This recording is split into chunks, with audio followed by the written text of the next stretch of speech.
திருக்குறள் அதிகாரம் 10 இனியவை கூறல். குறள் 99. இன்சொல் இனிதென்றல் காண்பான் இவன்குலோ. வன்சொல் வழங்குவது. இனிய சொற்கள் இன்பம்பயத்தலை காண்கின்றவன் அவற்றிற்கு மாறான வன்சொற்களை வழங்குவது என்ன பயன் கருதியோ. 99. Who sees the pleasure kindly speech affords? Why makes he use of harsh, repellent words? Why does he use harsh words, who sees the pleasure which sweet speech yields? 99.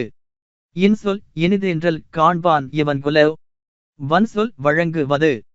இனிய சொற்கள் இன்பம்பயத்தலை காண்கின்றவன் அவற்றிற்கு மாறான வன்சொற்களை வழங்குவது என்ன பயன் கருதியோ. 99. Who sees the pleasure kindly speech affords?